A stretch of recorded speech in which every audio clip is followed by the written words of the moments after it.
Bonjour, bienvenue. Bonjour à tous. Bienvenue à cet événement du Pôle Lavallois d'enseignement supérieur en arts numériques et en économie créative. C'est le plan. On va dévoiler aujourd'hui des projets sélectionnés à la suite de l'appel de projet 2020. On va assister aussi en direct à une performance audiovisuelle. Ça vaut la peine, c'est une performance qui va vous faire du bien, j'en suis convaincu. Mais je ne suis pas seul pour faire ça. Je suis avec vous. Et je suis avec 4 invités. Avant de commencer, je vais vous suggérer quelque chose en haut et en haut et à droite de votre fenêtre Zoom. Vous pouvez sélectionner dans l'affichage, prioriser le mode intervenant si vous voulez voir la présentation en particulier, mais si vous voulez voir l'interaction, vous pouvez aussi voir le mode galerie. Donc, pour le début, on vous suggère le mode intervenant. Essayez ça. Et on vous suggère aussi, n'hésitez pas à le faire pendant la présentation, pendant les interventions, de poser des questions et de faire des réactions dans le chat. Vous pouvez activer le petit volet discussion. Si vous cliquez sur la fenêtre, vous avez une petite fenêtre qui s'appelle discussion. Vous pouvez l'ouvrir et vous avez aussi le petit onglet réaction. Donc, vous pouvez faire des pouces en l'air, vous pouvez faire des applaudissements. D'ailleurs, si vous avez envie de le faire, je vous suggère, on va le tester. Je pense que ça peut valoir la peine. Il y a encore des gens qui entrent dans la présentation. On est plus de 67 en ce moment. Je vois rapidement, je vois Kian, Pierre, Anne-Marie, Myriam, Jean-François, Denis, Fanny. Je vois des applaudissements. Merci, Ariane. Qui d'autre veut applaudir, réagir? Un pouce en l'air, Stéphane. Un pouce en l'air, Juliette. Des applaudissements, Régent. Un pouce en l'air. Merci beaucoup. Et n'hésitez pas, si vous voulez commenter dans les commentaires si vous avez des questions aux intervenants, aux artistes, aux gens qui sont présentés. Les gens qui sont avec moi en ce moment, merci beaucoup d'être là et de commenter et de réagir. J'ai avec moi Olivier Simard, qui est directeur général du Collège Montmorency. Bonjour, Monsieur Simard. Bonjour Pascal, très heureux d'être là. Merci à vous. Monsieur Jean-Christian Plot, qui est vice-recteur à la vie académique à l'UQAM. Bonjour, Monsieur Plot. Oui, bonjour Monsieur Forgette. Et M. Jean Piché, Monsieur Jean Piché, compositeur, vidéaste. Je vois les gens qui arrivent dans la salle, là, et là, le cœur me bat fort parce que c'est le fun, ces événements virtuels-là, à défaut de pouvoir faire l'événement en personne. J'ai M. Jean Piché, qui est compositeur, vidéaste, designer de logiciels et professeur associé à la Faculté de musique de l'Université de Montréal. Bonjour, M. Piché. Bonjour Pascal, ça fait plaisir d'être là. Bien, merci. Et Mme Ella Zahar, qui est la directrice du plan. On va commencer avec vous, Mme Zahar. On va rappeler les objectifs de l'appel de projet et remercier les membres de jury, évidemment, et les équipes qui ont participé. Merci, Pascal, et bonjour à tous. Alors, effectivement, aujourd'hui, au nom du comité de gouvernance du plan et à mon nom, nous sommes très heureux aujourd'hui de dévoiler les 8 projets retenus dans le cadre donc de notre appel de projet. Je tiens à remercier les équipes qui ont participé à cet appel de projet, puis je constate un grand enthousiasme de la part des étudiants, des professeurs, des chercheurs pour le développement de ces projets concertés et la réaction très favorable du milieu lavallois pour collaborer avec le milieu de l'enseignement supérieur et générer de la créativité en arts numériques et de l'innovation à Laval. Je voudrais aussi qu'on remercie les membres du jury, alors que nous allons ici afficher.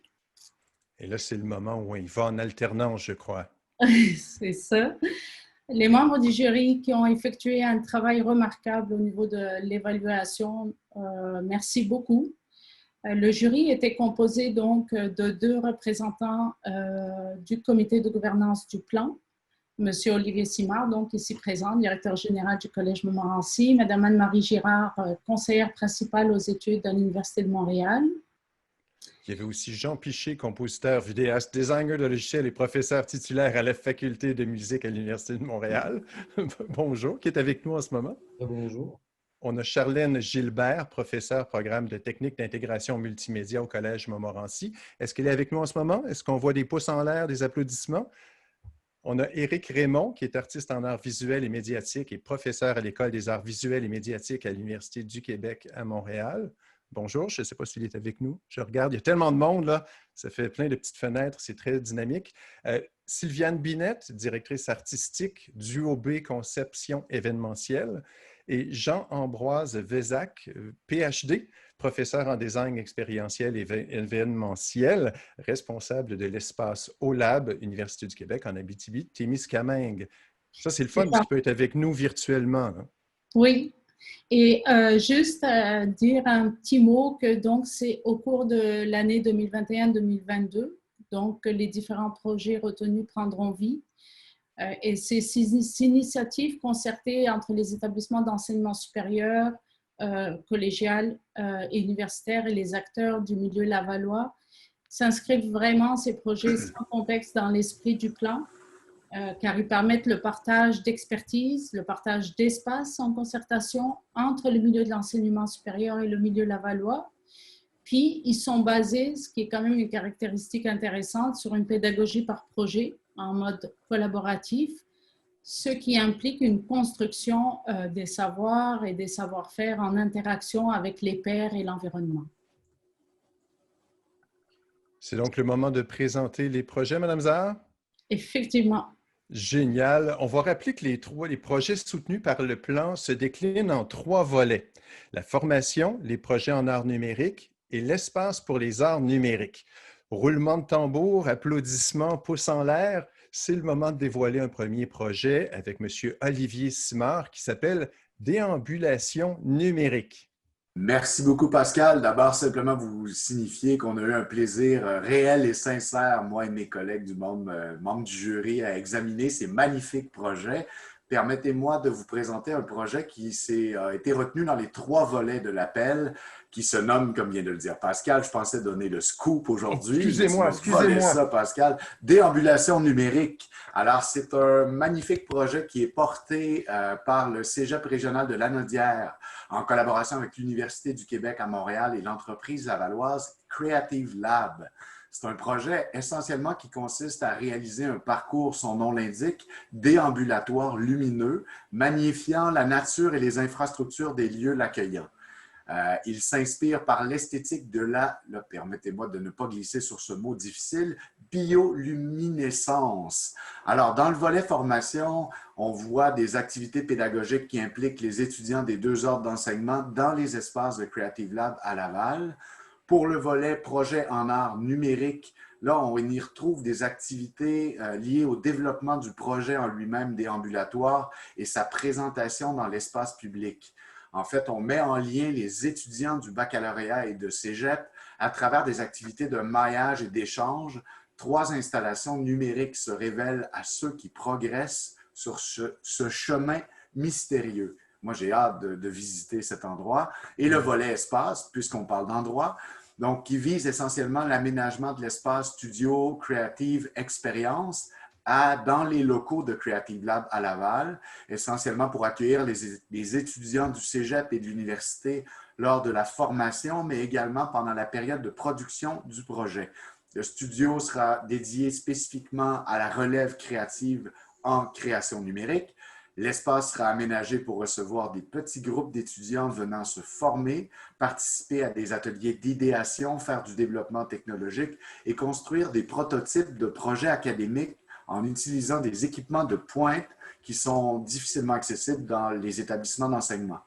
Alors, bravo à toute l'équipe de déambulation numérique. Votre projet était inspirant, c'est le moins qu'on puisse dire.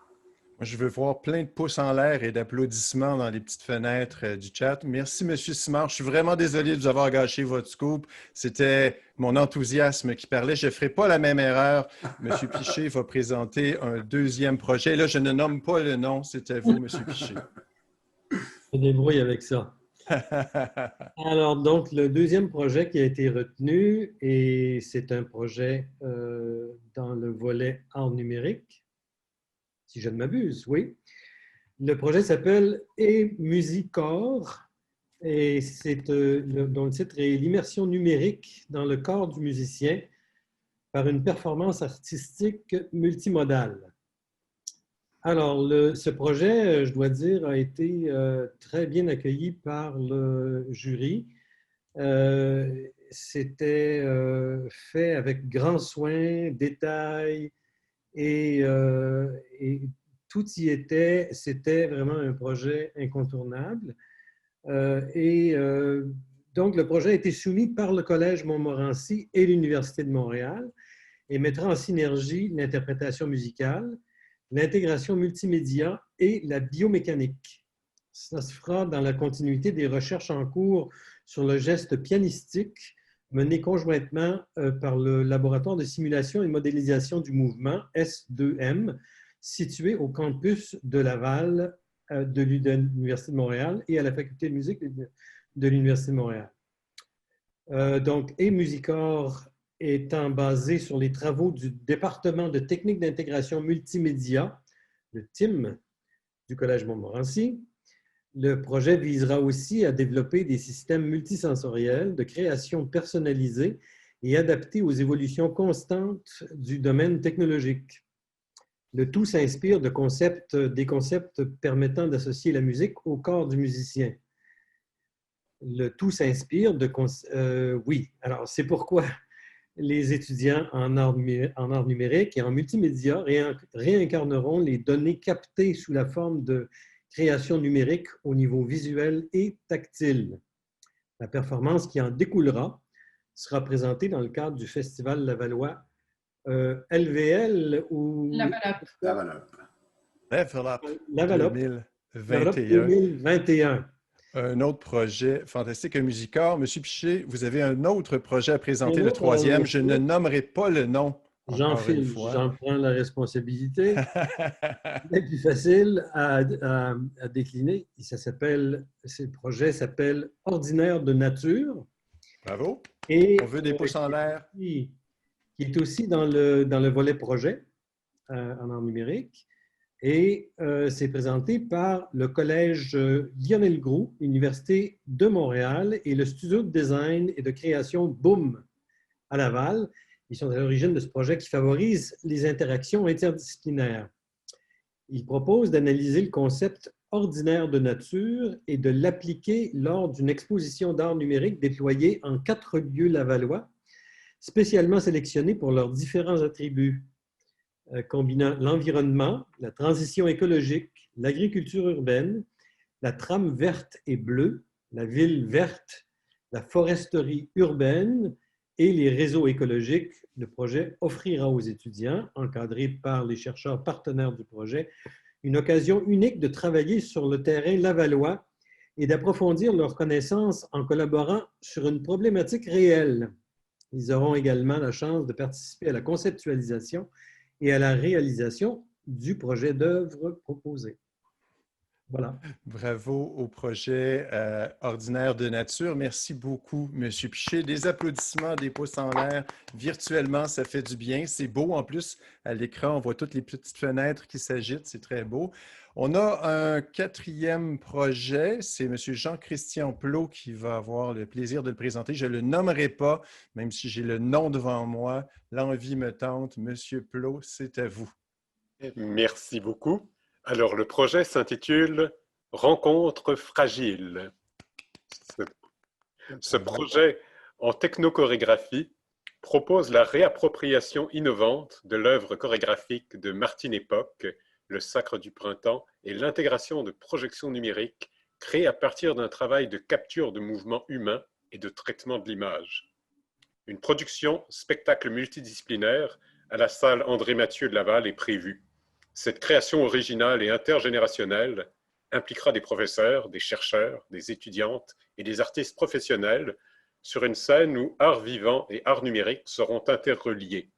Ce projet est une initiative du Collège Montmorency et de l'Université du Québec à Montréal. Merci, M. Plot. Un autre applaudissement, des pouces en l'air, ainsi de suite. Et il y a un autre projet qui s'en vient, cette fois-ci dans le volet espace, que vous avez encore l'honneur de présenter. Je me retiens pour ne pas nommer le nom du projet. Alors oui, ce nouveau projet, qui est le premier dans le volet de l'espace pour les arts numériques, s'intitule « Danse optoélectronique ». Bravo. L'objectif derrière ce projet, soumis par le Collège Montmorency et l'Université de Montréal, et de collecter les données biomécaniques de danseurs en instaurant un partage d'espace de savoir-faire entre les étudiants en danse du Collège Montmorency et les kinésiologues experts en simulation numérique du laboratoire de modélisation et simulation du mouvement, S2M, au campus Laval de l'Université de Montréal. Un atelier final impliquant tous les étudiants danseurs ayant été modélisés aura lieu au Collège Montmorency au mois d'avril 2022. À cette occasion, les experts du laboratoire présenteront les conclusions préliminaires de leurs analyses afin d'amener les étudiants finissants à approfondir leur conscientisation quant à l'exécution saine et optimale de leurs gestes. C'est quand même fantastique d'avoir une collaboration comme ça entre des étudiants en danse et des étudiants en kinésiologie qui collaborent pour combiner art et technique. Et je trouve ça magnifique. C'est un bel exemple des objectifs du plan. Merci beaucoup, M. Plot. Mais ce n'est pas terminé. Il y a encore, et là, je pense que ça prend encore des pouces en l'air et des petits applaudissements en icône.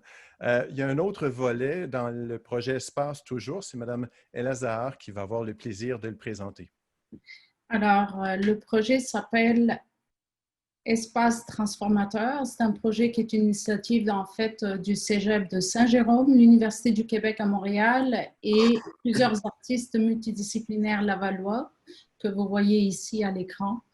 Ce projet a pour but la création d'un espace transformateur pour les enseignants, les étudiants, les chercheurs, les intervenants et les artistes à partir d'un lieu donc physique situé à Laval. Leur souhait est de valoriser et de donner accès en fait à de nouveaux espaces dans un cadre collaboratif et interdisciplinaire dédié donc à la création et à la formation en art numérique. Les formations aux étudiants seront en mapping, motion design, immersion, etc. et seront offertes dans une perspective interordre, donc cégep, université, puis praticiens aussi, les artistes, et prendront donc diverses formes de façon présentielle et à distance, Covid oblige, mais en même temps, ça permet de développer de la créativité. Les projets sont sous forme d'ateliers et ils visent à permettre en fait aux étudiants de travailler en collectif dans le cadre d'un processus de recherche-création et ou de recherche-action. Et dans le cadre de ce projet, ils ont présenté donc 8 activités qui vont se faire dans le cadre de ce projet, qui impliquent donc directement les étudiants des 2 ordres d'enseignement et qui s'inscrivent dans le prolongement des objectifs de l'espace transformateur. Je voudrais juste souligner que le premier projet, comme Olivier l'a mentionné, en fait, c'est 3 projets. Cette équipe-là a été retenue donc pour 3 projets. Espace, formation. C'est pour ça qu'on a un total de 8 projets. Espace, projet, formation pour la première équipe. Wow, bravo. Ben, écoutez, on va prendre une petite seconde pour applaudir tout le monde dont les projets ont été acceptés. C'est beau à voir hein, sur, je ne sais pas si vous voyez là, sur le web, les petites fenêtres qui s'animent, ainsi de suite. Et n'oubliez pas que vous pouvez commenter et poser des questions dans le chat. Comment vous avez, quelles sont vos impressions sur ces projets-là qui ont été acceptés, cette première cohorte, est-ce qu'on peut dire ça comme ça, des projets du plan? M. Plot, Piché et Simard, Mme Zahar? Des projets magnifiques, je le disais tantôt. Moi, j'ai été comme membre du jury et comme membre du comité de gouvernance du pôle agréablement étonné de voir la participation des gens et le caractère novateur. Merci de nous avoir fait voyager ailleurs pour tous ceux et celles qui ont déposé des projets. Oui. Je pense que c'est particulièrement intéressant avec la pandémie. On n'a pas le choix de collaborer de façon innovatrice. Je pense que le confinement nous force à générer des nouvelles façons de collaborer et les projets illustrent bien ce qui se passe. Monsieur Piché, Monsieur Plot, vos réactions par rapport aux projets qui ont été présentés? Moi, je suis émerveillé par la créativité qui se déploie ici. Vraiment, je trouve que c'est tout à fait impressionnant. Comment dire, la génération, c'est la génération d'artistes émergents que nous voyons ici, en collaboration avec des personnes plus aguerries. Mais je trouve que c'est vraiment très, très stimulant. Et c'est heureux qu'une telle chose ait pu survenir dans un contexte tout de même difficile. Je trouve que ça, c'est un beau signe de foi dans le monde continue et il y a des choses encore positives qui se font et qui se déploient vers l'avenir. Et ça, c'est un très beau signe. C'est bien dit. Mais Merci beaucoup. Est-ce qu'il y a des questions dans le chat? Est-ce que je vois des gens qui pourraient peut-être poser des questions?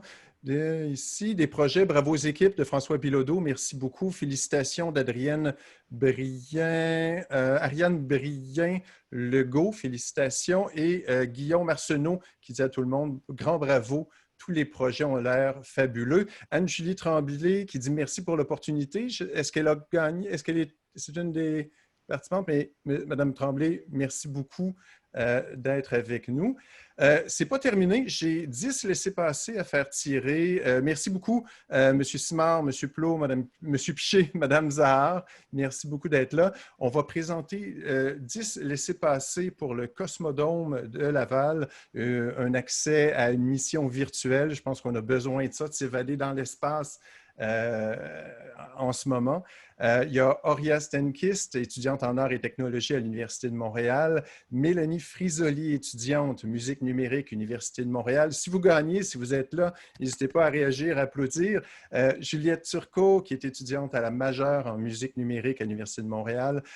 J'ai ici Étienne Goubeau, postdoctorant biomécanique à l'Université de Montréal, Jean-Lionel Lapierre, étudiant au Cégep Saint-Jérôme, Emmanuel Granger, Jérémy Leclerc, Marianne Bourdage, Christine Ng, Laura Boisvert, étudiants et étudiantes en médias interactifs à l'UQAM qui se méritent un laissez-passer gratuit pour une mission au Cosmodome. Et ce n'est pas terminé, je vous avais promis une performance et restez avec nous parce que j'ai vu un petit extrait, je me suis Piché qui tape des mains. Bravo à tout le monde qui ont gagné. On l'a laissé passer. On va voir une performance assez particulière qui, je pense, va nous faire du bien. C'est avec Myriam Boucher qui devrait apparaître dans mes fenêtres à quelque part ici. Myriam Boucher que je vois en compagnie de Pierre-Luc Lecourt qui est juste à ses côtés. Bonjour. Vous pouvez faire un bonjour, je vous vois dans l'écran. Bonjour, bonjour, content de vous voir. Allô. Vous m'entendez bien? Bonjour Pierre-Luc. Bonjour. Bonjour. Oui, on t'entend super bien. Écoutez, j'ai une belle présentation pour vous. Myriam Boucher, je vois ici que vous êtes compositrice et artiste vidéo. Vous créez de la musique visuelle inspirée de paysages. Je trouve ça très beau, de la musique visuelle, inspirée du paysage et du rapport que l'être humain entretient avec celui-ci. Vous avez fait des projets immersifs et du VJing, en plus d'être professeur adjointe à la Faculté de musique de l'Université de Montréal. Mais ce n'est pas tout. Votre travail a aussi été présenté dans plus d'une centaine d'événements et de festivals internationaux, dont MUTEC, Contact, j'imagine qu'on le prononce comme ça parce que c'est en Allemagne, Igloo Fest au Canada et le Rendez-vous du cinéma québécois et bien d'autres. La liste est longue, j'ai été obligé de couper. Pierre-Luc Lecourt, vous êtes un compositeur et artiste multidisciplinaire basé à Montréal.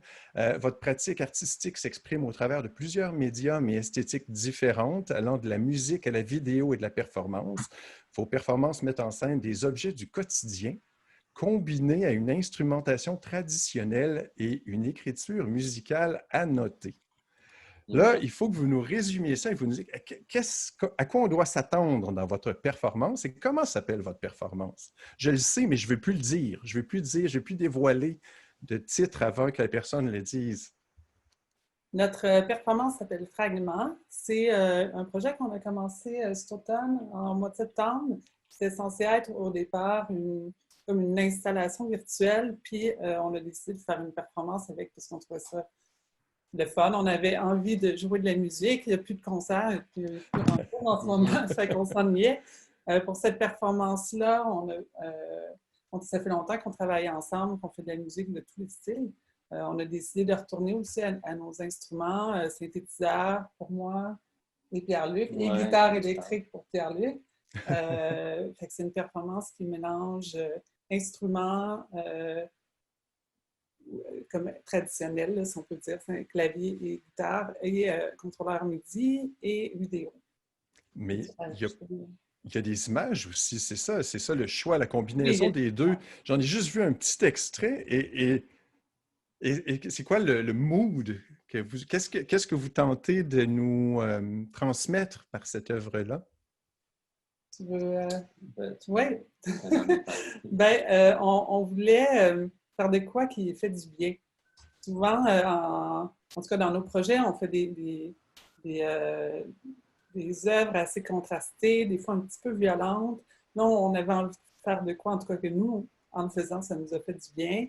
Il y a des moments très contemplatifs, on prend notre temps d'installer certaines choses. On avait besoin de beauté cette année. Je pense que tout le monde a besoin de beauté. Oh oui. Oui, ouais, c'est surtout ça. Et puis, comment vous avez choisi vos instruments? Qu'est-ce que vous avez, pourquoi vous avez choisi la guitare et ainsi de suite? Est-ce que c'était ce qui vous... Comment? Ouais, ben, je dirais que c'est comme nos instruments de base, là. C'est vers ça qu'on va tout le temps, les synthétiseurs, les guitares, des fois c'est les ordinateurs aussi. Donc je pense que ça a été naturel là, pour le cadre de cette performance-là d'aller vers des instruments qui nous étaient familiers, avec lesquels on était à l'aise pour les nouveaux sons et les faire interagir avec les images aussi. Je vais regarder s'il y a des questions dans le chat, si quelqu'un se pose des questions. Moi, en tout cas, j'ai trouvé ça très, très beau. Le petit bout que j'ai vu, j'ai hâte de le voir en entier. Je ne sais pas s'il y a des réactions dans les commentaires. Je ne vois pas de questions dans le chat. Si vous avez des questions, n'hésitez pas. Sinon, est-ce que vous avez une invitation avant de nous lancer dans le visionnement de fragments? Est-ce que vous voulez nous lancer un message, un mot, quelque chose pour nous mettre dans l'état d'esprit nécessaire pour accueillir cette œuvre-là? Ben, moi, pour ma part, j'inviterais les gens qui ont la possibilité peut-être de mettre des écouteurs. Je pense que ça va être plus réussi comme expérience, plus immersif. Il y a quelque chose de très immersif dans la performance. Je pense que si c'est juste avec les haut-parleurs, l'ordinateur, ça risque d'être un petit peu, peut-être de passer un peu à côté de l'expérience. Myriam, vous êtes d'accord? Ah oui, je suis bien d'accord. Ben, écoutez, je vous remercie beaucoup. Merci beaucoup de nous avoir offert cette œuvre-là. On va la regarder ensemble. Merci beaucoup au jury qui a évalué les projets. Merci et félicitations à tous ceux qui ont proposé des projets. Je vais remercier M. Simard, M. Plot, M. Piché, Mme Zard, la directrice du plan. Et c'est le moment, je pense que tout le monde peut se faire une petite salle d'applaudissements et de pouces en l'air dans les icônes. Et on va y aller avec Fragments. C'était Pascal Forgette, ça c'est moi. Merci beaucoup d'avoir été là et j'ai bien hâte qu'on voit les prochains projets qui vont être proposés au plan. Passez une très belle fin de journée. Oui, et Ella voudrait rajouter un petit mot? Oui, juste dire que le tournage et le montage de la performance de Myriam et Pierre-Luc ont été réalisés au sein de l'entreprise donc Eden Creative. Merci. Je l'avais dans mes notes. J'ai oublié de le mentionner dans mon empressement. Merci beaucoup. Merci beaucoup. N'hésitez pas pendant la performance. Vous pouvez continuer de faire des pouces en l'air et des applaudissements s'il y a un moment qui vous touche particulièrement. Installez-vous confortablement de votre écran. Mettez-le en plein écran. Ça vaut la peine pour apprécier l'œuvre. On regarde tous Fragments ensemble. Merci beaucoup. Passez un bel après-midi.